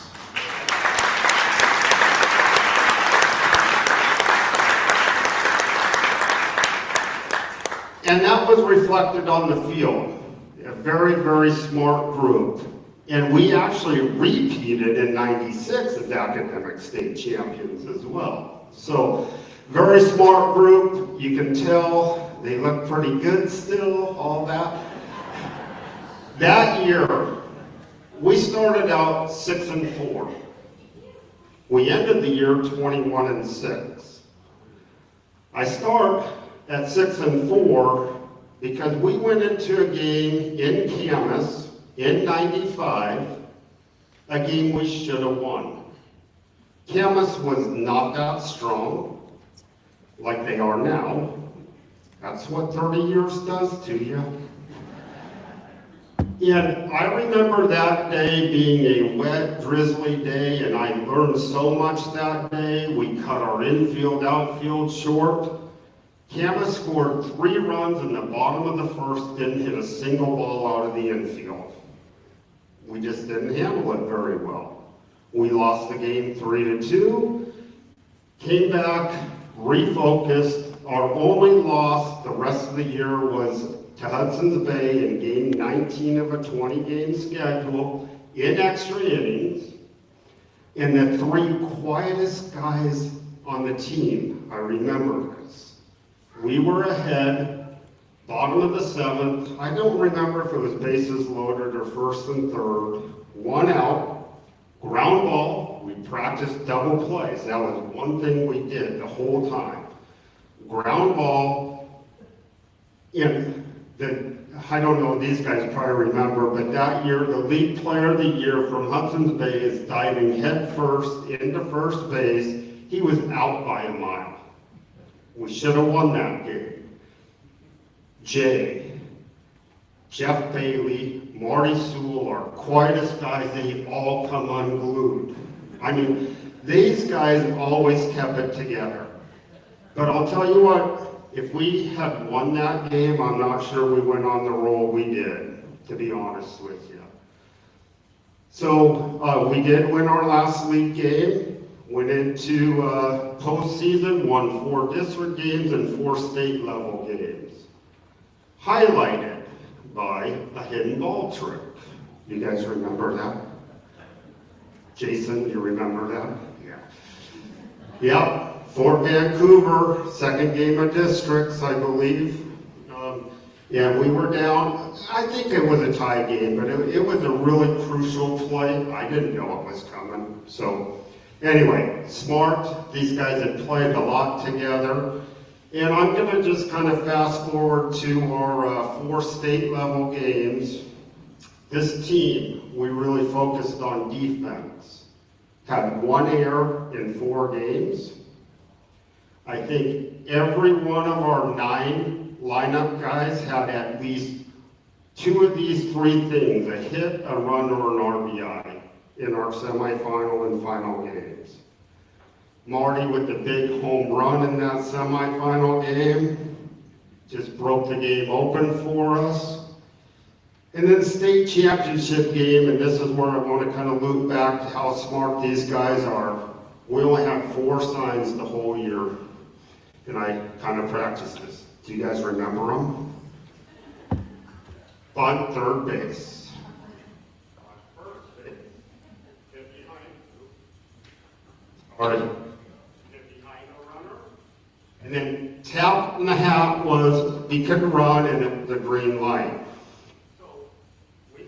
To, the state championship game. First pitch, bunt, base hit. I didn't even have to call it. We had a lefty on the mound, lefty at first, right-hand hitter, Jay pushes it. Second batter, second pitch, push bunt, base hit. First and second, 2 pitches. Third hitter, soft line drive into left field. We're up 1-0 on 3 pitches in the state championship game. We go on to score 5 runs in the top of the first, and the game really was over at that point. This group of kids, actually they're men now, I am so proud of. This is such an honor for all of us. It's a great thing that Kelso's doing, and thank you for welcoming the 1995 baseball team.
Congratulations. 1995 baseball team, state champions.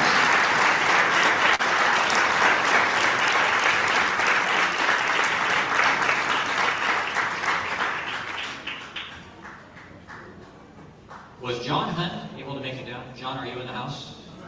Hey, good deal. Good to see you. Next recipient, 1984 boys track and field team. Set the gold standard for excellence in Kelso track and field athletics with the state championship. And John Hunt is on his way up here right now. He was their head coach. And as with the baseball team, if there's some members of that track team that are here, please come on up and join your coach.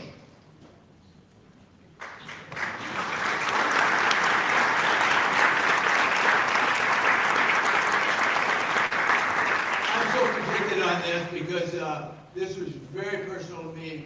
42 years ago, we won the state championship in track and field. The guys that won that state championship were the same boys that won the football championship in 1983.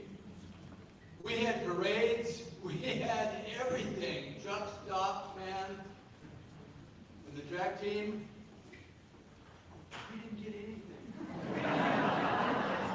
We didn't even get a bulletin in the school paper or anything.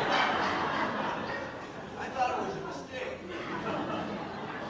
Those guys are 60 years old now, and we're honoring them as Kelso state champion. I think it's great.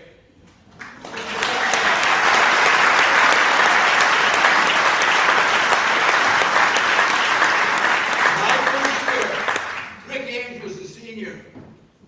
Joe Stewart was the senior. Joe Stewart quit track. He was the third best runner on our team. Graham Barr and John Small, they beat him every time. He quits track. I'm a pole vaulter, long jumper guy. I know nothing about distance running and, finding my whatever. But anyway, all I said to him was, gonna be fun. Rick's crazy, you know, it's all gonna be good. And it was. And I was so excited for those guys. Now let's talk about the state championship, okay? We got 77 points in that state meet. It's a tremendous number of points to get in a state track meet. We had, the week before at our district meet, the worst rainstorm that you've ever seen in your life. Kevin Corthius jumped 14 feet every day, every week, every of the season. And he FTQ'd, failed to qualify in the driving rain. Nobody from our district got the full wall. So we lost 10 points there. Tom Harder fell in the hurdles. Disaster. We had two great weight guys, Chris Walker and Lonnie Webb. And Lonnie was in all three of the weight events, and Chris Walker was in two. They only scored in one each. I think we could have gone over 100 points really with our team. It was just a great track meet. I mean, everybody got a PR and everything, and we just did great. It was super. But 60-year-old men, good job, guys.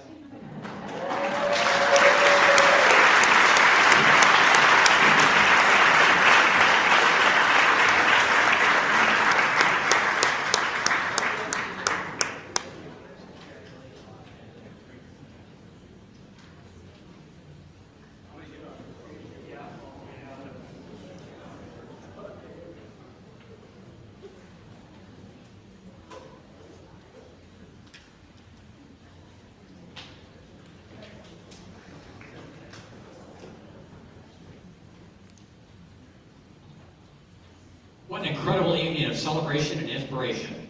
Let's give another round of applause to our inductees, their families, and all who continue to make Kelso a beacon of excellence. We're incredibly grateful to everyone who made this inaugural Highlander Hall of Fame celebration a success.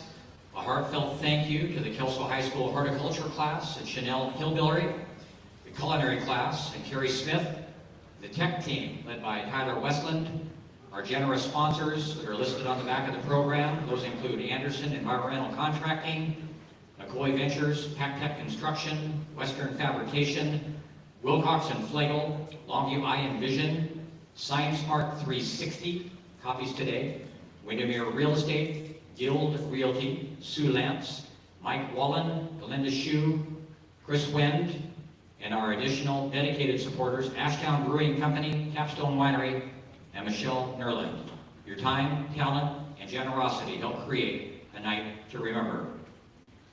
As we close our first Highlander Hall of Fame celebration, let this be the beginning of a tradition that honors our past, celebrates our present, and gives and inspires our future. Here's to many more years of excellence. Seems like it's been a fast night tonight. I hate to see it end, and the reality of it is it's not. We're going to head on over to Ashtown Brewing from 7:30 to 10 for some fellowship. There's going to be an auction. The auction items, if you don't want to go to Ashtown, I believe they're listed on the back of your program, and you can go ahead and sign up and bid on those, I believe, online. To close, I'm honored to welcome back to the stage Chris McCoy for our final remarks.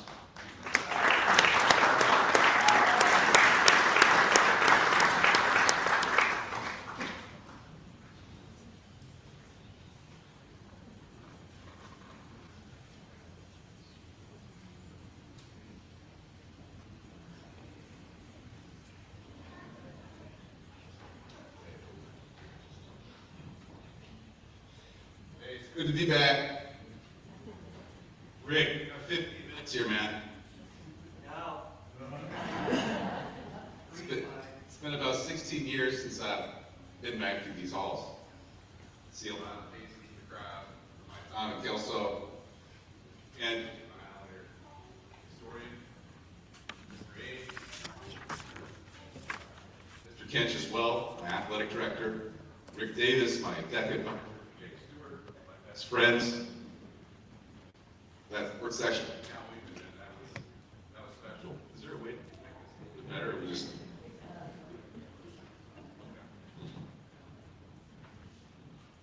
and I look at Zoe Dieter, who was my elementary school counselor. Lacey DeWert, chemistry teacher, girls basketball coach. I see the legendary boys of the 1995 Highlander baseball team. You boys inspired a generation of us. I just ran into Sean Devlin. Thank you. Coach Adams, it's the first time I've heard your voice in 25 years. Man, it's good to hear your voice. You're the best ball coach I've played for.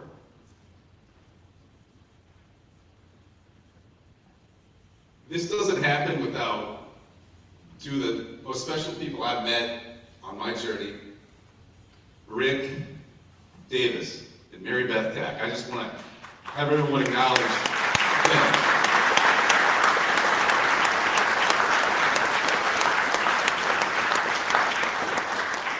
And the reason why is we're not here without them. When I presented them with the idea of building something to award Kelso, inspired deeply by Joe Stewart, which I recommend if you believe in what Joe believed in, grit, perseverance, hard work, doing it the right way, you contribute to the Joe Scholarship. And Kira and I are in for the next 20 years. Jake, lifetime supporter wherever you go. Joe Stewart's a big reason why I'm here, and I know why many are inspired to be Highlanders. But without Rick and Mary Beth, we don't stand here, because what we just did was pretty crazy by all standards. It's maybe the first community-owned and governed, funded and voted Hall of Fame. And we said, how do we remove central people from making all the decisions and let the community make the decisions about who they love and appreciate across history? And for me, as the designer of that experiment, and it was an experiment, we said it right away. It may not work, but let's create something that lets us evolve rapidly so we can get smarter as we get data in. And that's exactly what we did. Without that ability for them to trust me, to believe in me, to lead that experiment, there's no way this thing starts. And their leadership throughout it all, it was mostly smooth sailing, but it was a complex undertaking. Anyone who was on the inside of it or looked at it could see you didn't just fall off the back of a truck.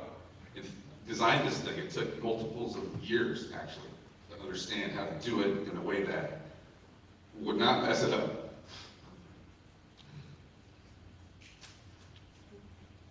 So, thank you, Rick. Thanks, Mary.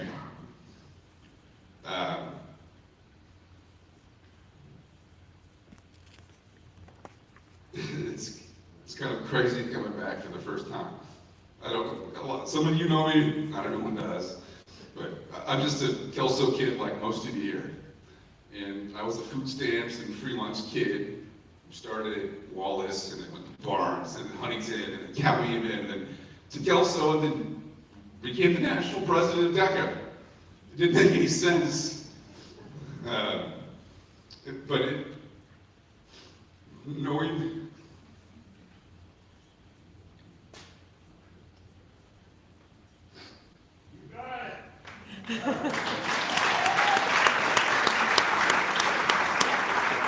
knowing where I'm from, it makes sense. And without you believing in me and helping my dreams become a reality, I might have been a lumberjack. And I'm here because of my grandpa Jack, who was best buddies with Leroy Field. He came over from Oklahoma, where his dad was a mineral miner with Mickey Mantle's dad. They used to play baseball together in the mines. And that's how the love of baseball was injected in Cam and our veins. And they moved to South Kelso, and I think Leroy was a reason that we were Highlanders, to be honest. I was born and mostly raised early on in Longview. And so the Leroy family who's inducted, God bless you, man. I love you. To my Uncle Kirby, who some of you know, Kirby McCoy, he was like a father figure to me. My aunt's here tonight, his sisters.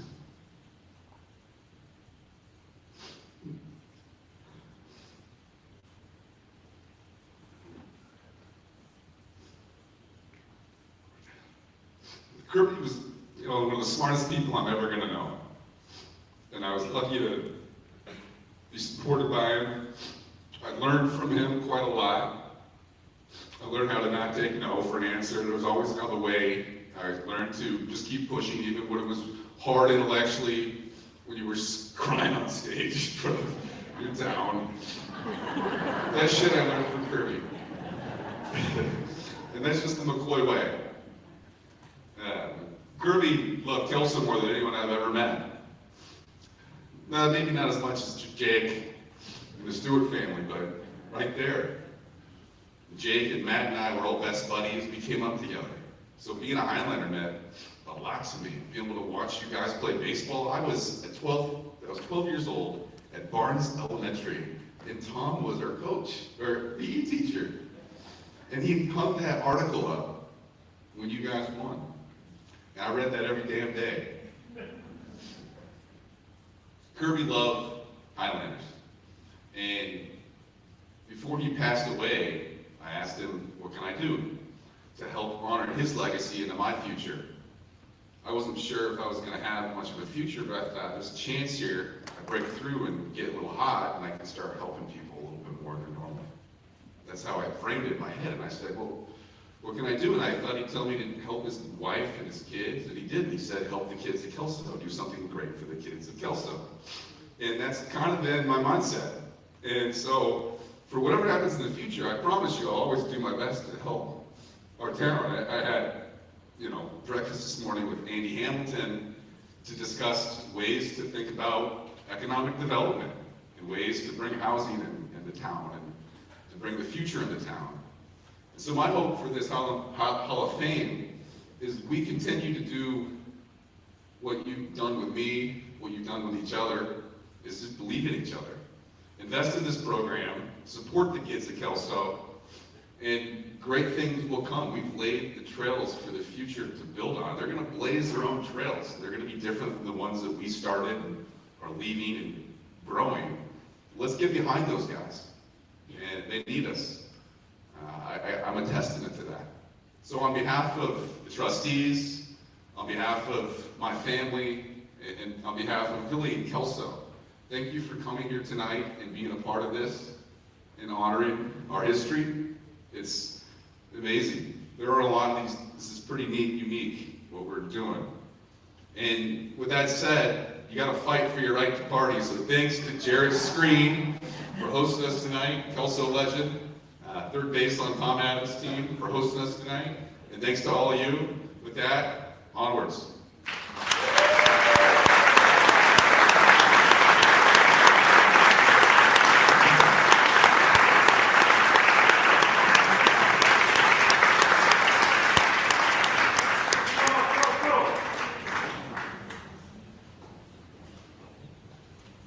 You gotta love the emotion. We all love Kelso, right? Kelso kid through and through. I want to thank everybody for coming. What a great night.